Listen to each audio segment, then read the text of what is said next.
I'm Kyle, like Camille said. I will be chairing for the first two papers, and then we'll switch over to Kevin. So our first paper will be about RDARuntime, an OS for AI accelerators.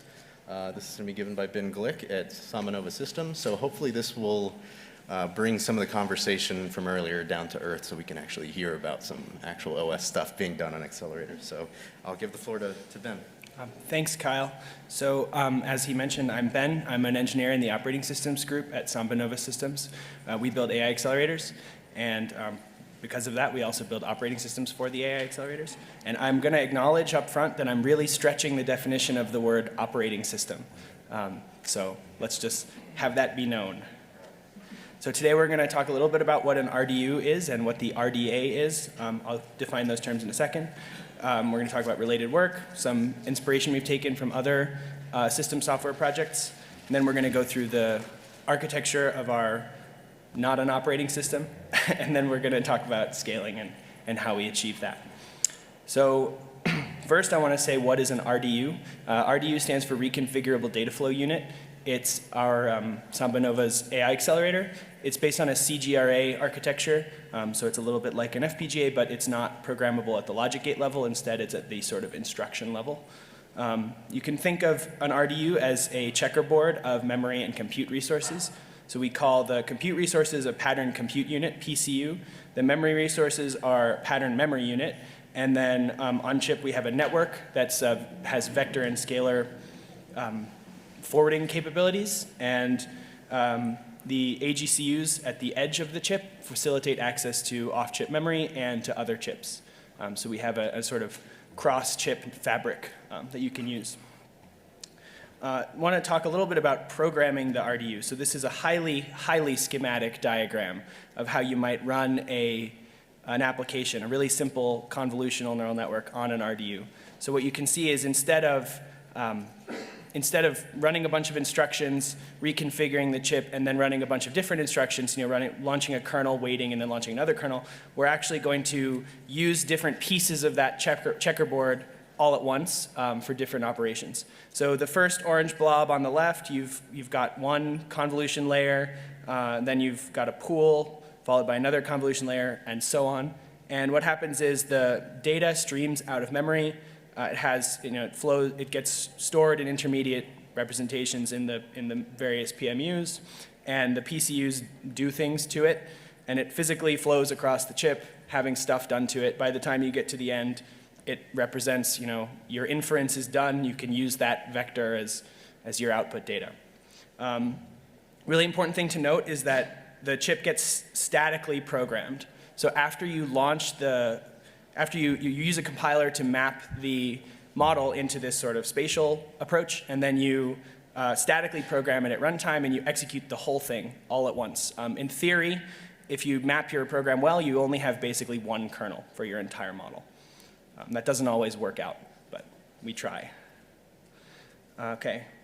I want to talk a little bit about how we reason about these things. So each RDU, this picture is of our SM30, so it's our second generation, don't ask, RDU.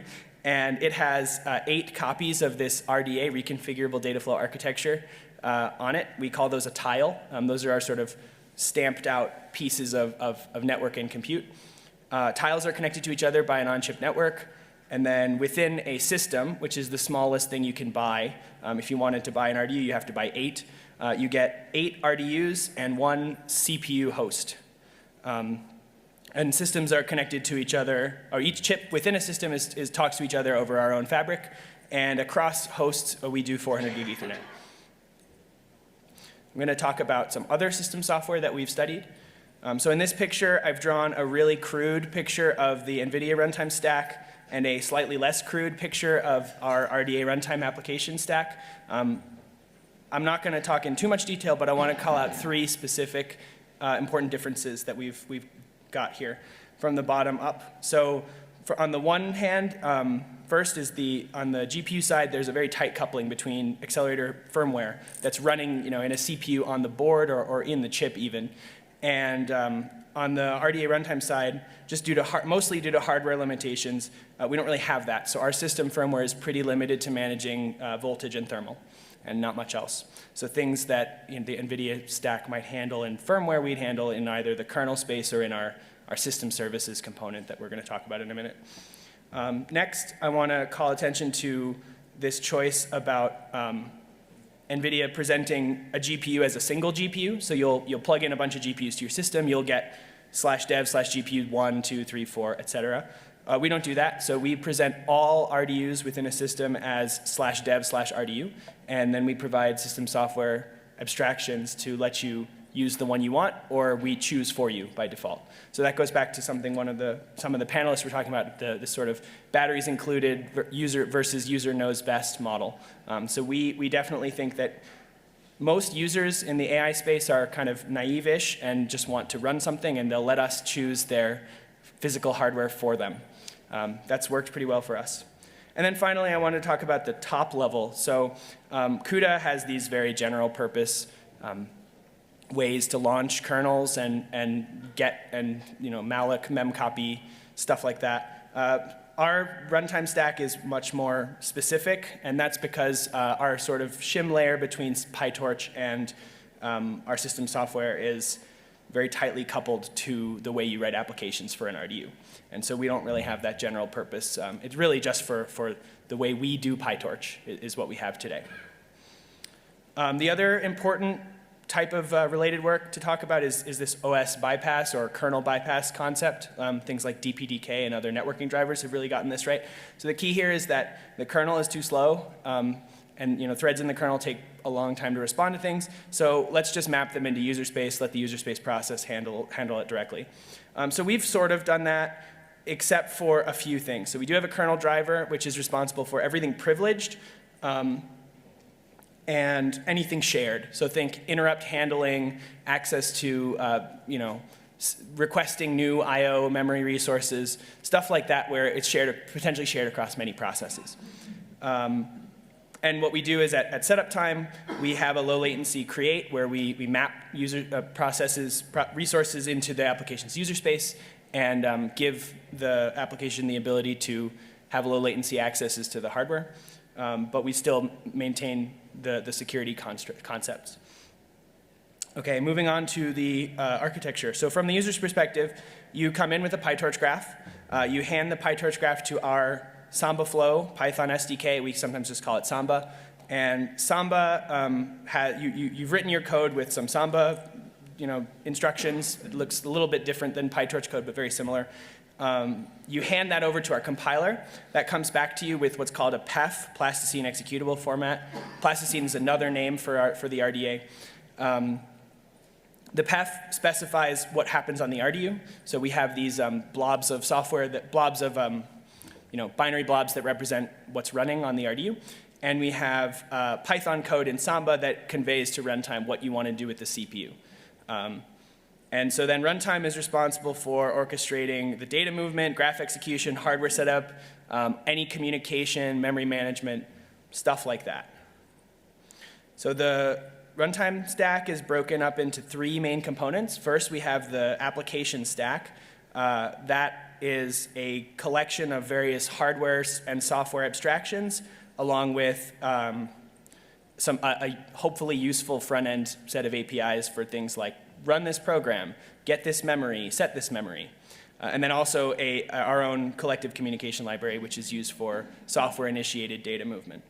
The second component is this administrative component, which is responsible for mediating access to the hardware. And by that means three things. So for one, it's responsible for initializing the system and making sure it's healthy. We also have a fault management framework for robustness. So, recording hardware events and when we can, taking actions to correct those hardware events. And finally, we have the SambaNova management layer, which is a set of APIs that you can use to access the hardware in a way that we don't just let random people open the device file. So you can ask for things like performance counters, or you can do things like application profiling. All those accesses to the hardware go through this sort of privilege layer. Finally, we have the RDU driver, which I'm going to go into a little bit more on the next slide. So we support multi-tenancy through this hybrid approach, I guess, is what I'd say, where the application only ever opens the runtime library, the front-facing, we call it the SN layer. What that does is it takes in your application's resource requirements, so both CPU, memory, and then the RDU and then RDU memory get specified as virtual requirements in the PEF file I was talking about. That gets handed down into the kernel driver, which translates those virtual resources into physical resources and gives you a reservation. And so the result is essentially you can run, you can share across, I don't want to say arbitrary, but close to arbitrary ways of dividing up the hardware. So in this picture, you've got app 1, which is the text is really small, but this blue app on the left is using half an RDU, and then the gray app on the right is using 1 1/4 RDUs. It's kind of a synthetic use case, but it's possible.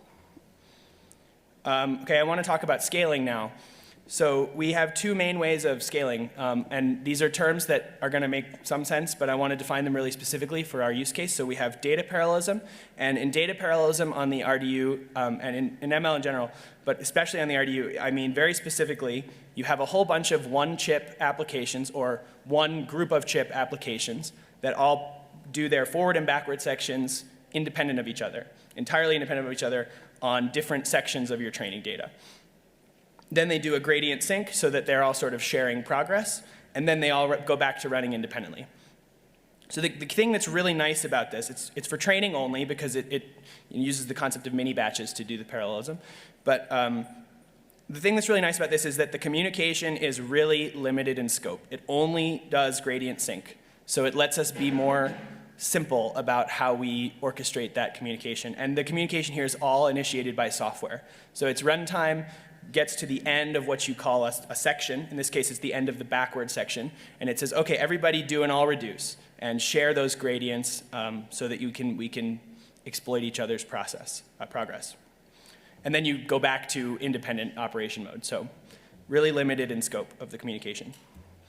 The other approach is kind of the opposite. It's model parallelism. It's similar to task parallelism in the HPC world. You split up a model into a whole bunch of smaller virtual models, each of which uses some group of hardware. Though they're synchronized at compile time. Remember, I said everything is fixed at compile time. So the hardware is initiated by the hardware is initiating the data transfers in this case, and that's programmed by our compiler. So it's really, really hard to map that with a compiler. There's a lot of scope for optimization and even correctness problems based on starting a hardware-initiated communication at the wrong time. And again, once the section's running, there's not that much that software can do to fix things. So if something goes off into, does something wrong, you get trouble. So for this reason, we tend to limit the scope of model parallelism to a smaller hardware units. And I'm going to talk about that when I talk about what we did to demonstrate scaling. I also wanted to mention we have this disaggregated mode where you might have an HPC application that wants to use, like, for example, an AI-guided simulation. So if you have a physics simulation that wants to run a few steps of simulation, then do an AI inference to either jump ahead or to check its progress or whatever it may be. This is becoming more and more common. There's this AI in the loop kind of thing. So we support that by pre-configuring the inference application on the RDU ahead of time, and we start a server that serves access to that RDU as a service, and then your HPC application can connect to it over RDMA or over InfiniBand, and launch an inference, grab the result, and then proceed. So that's how that works. Finally, I want to talk about the scaling. So to study scaling, we ran a MP plus DP training application. The way that this was a GPT-like model, it was a 13 billion parameter model. We trained it for, I think, I don't remember the number of iterations, but we trained it for a few days. So what we did was per chip, we had 2 threads running independently running in an MP mode on 4 tiles each. So remember, this chip has 8 physical tiles in it. We've got each half of the chip basically is running independently and communicating. The reason we did that is because there's an I/O hierarchy within the chip, and this is the way that our compiler could get the most performance out of it. And then what we did was we took this single chip, 8-tile, 2-thread process, and we stamped that out across many chips. So yeah, within one chip, you've got the 2 threads participating as one data parallel replica. And then to scale it, what we did is we borrowed 4 racks, 64 systems, 64 chips from the ML team, and we ran some various multi-replica training applications with this MP plus DP approach. So remember that within a system, you have 8 RDUs. They all communicate to each other with an internal fabric. So that's obviously the most efficient way for them to scale. And then within one rack, you have a top-of-rack switch, which is running 400 gigabit Ethernet. And then across the cluster, we also have 400 gigabit Ethernet switches throughout. So the results looked like this. So we trained, I don't remember the number of steps, but about 2 days for each, for the one chip. And we used the batch size to vary the amount of work that each processor was doing. So that ran from 128 to 8,192, and we varied it opposite ways for the strong and weak scaling. We found that we were able to scale at about 95% efficiency for the weak scaling and 94% efficiency for the strong scaling to 64 RDUs. And beyond that, I couldn't get a reservation of enough systems to do a bigger test, but I would have liked to. I've got the full numbers in an appendix, but first I want to move on to talk about a little bit of latency. So we also did a latency profiling. So we ran logistic regression on one chip, and this was an inference with batch size 1, and I ran 10,000 iterations to just see what we could do. We measured this with software timers, so we have a profiling stack that I briefly alluded to, and we ran that process here. We found that for the hardware setup and the sort of time, the hardware setup is about something like 60 microseconds for a kernel scheduling. And that's going to sound crazy to you guys because it sounds really slow. But remember that our approach is different. We're trying to map way fewer kernels, right? So a kernel might be, I mean, we don't use the word kernel internally, but what we would think of as a kernel, a single schedulable section, in an ideal case will represent your whole model. So that's really should be a one-time or few-time cost. Yeah, and then the other things here that I want to mention are that this is a really small model that did not use all the flops on our chip, which is why the hardware time looks like such a small chunk. This is really, I ran this small model just to see what the absolute amount of time we spend in the runtime portion of it is. And so please keep that in mind when you look at how much time was spent in Python and how little time was spent on the hardware. Yeah. So finally, I want to just mention some of the things we'd like to share in the future. So we'd like to share about distributed learning. So both distributed inference and distributed training is something I alluded to in this paper, but not in so much detail. I'd like to do that. We'd also like to do a better job of sharing the scaling and latency in a more bigger, deeper way. And I'd like to do deep dives into some of the other components that we already mentioned. And then finally, this new chip, the SN40 that we announced to the world about a month ago now. At the time of writing this paper, I didn't know if it would be public, so I couldn't talk about it. But I would like to do that, especially because the SN40 has HBM as well as a DDR memory on it. So there's all sorts of interesting memory hierarchy challenges that we were forced to solve or attempt to solve. So I want to just say thank you to all the people on the team. There's, if you include people everyone who's ever on the team, there are 50-ish people, and this is about 6 years and 50 people's worth of work. So thank you to all of them, and as extra special thank you to these 3 people for helping to edit the paper and give me feedback on the scaling, and thank you to Neil for helping with some of the figures. That's all I've got. So thank you for your attention. And your time. We've got plenty of time for questions, so if you've got questions, please come up to the microphone. You can come up. This This is my co-author, Arnav, who's going to help me. All right, is this on? No. Yeah, it's on. It's on. All right, it is, okay, very good. So at the, and almost your last slide, you mentioned the notion that, oh, don't worry because it's a really big kernel that we're offloading. And I mean, inference, for example, you only offload once, so it works really well for inference. I would be curious, especially since you guys are not just focusing on inference, that's my understanding.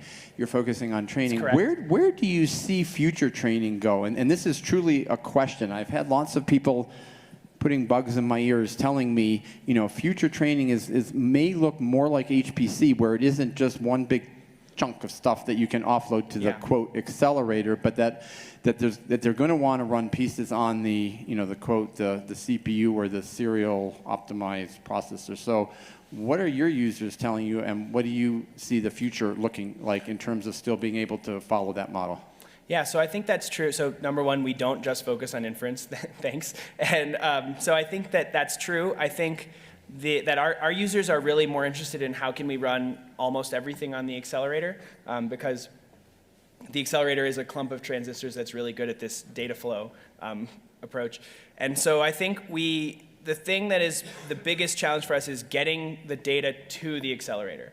Once we have it split up on the accelerator, they can talk to each other pretty efficiently, but getting the data from the CPU to the accelerator is the hard part. So we've done sort of experiments with storage direct kind of approaches and things like that, but I think that's the biggest future challenge for us is how do we, if it takes many hours for a large language model checkpoint to load, how do we deal with that? And I do want to say that making a bigger model doesn't necessarily mean you have to have more section swaps, as we call them. It might just mean you need to physically make your spatially mapped kernel bigger, right? You might just need to run it on, instead of running on one chip, you need to run it on 1 rack or 10 racks. So I don't know. Do you want to add anything? No, I think you covered it all. Cool. You have other questions?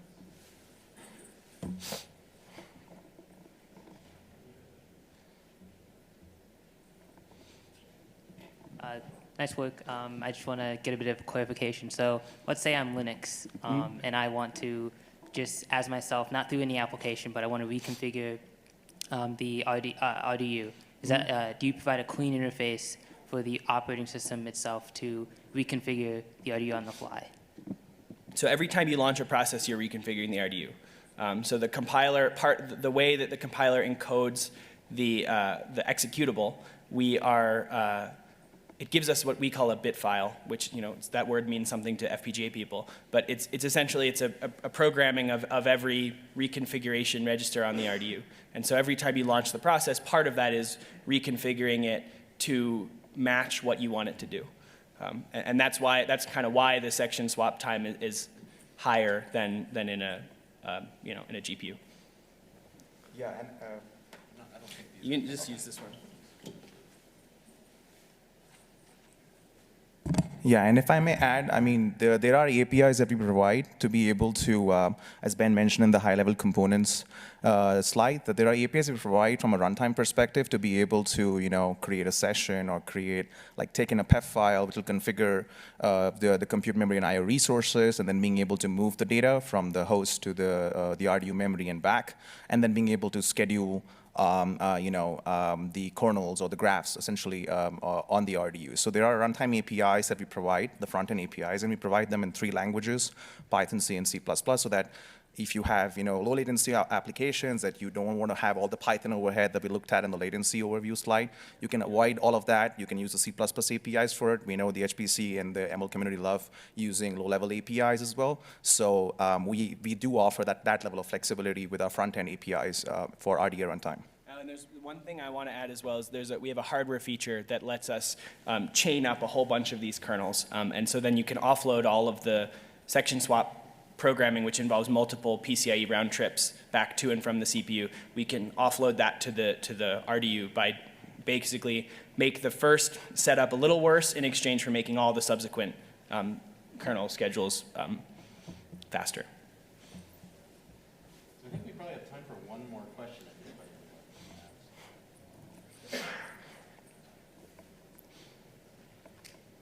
So let me ask a question that's sort of a follow-up on the panel.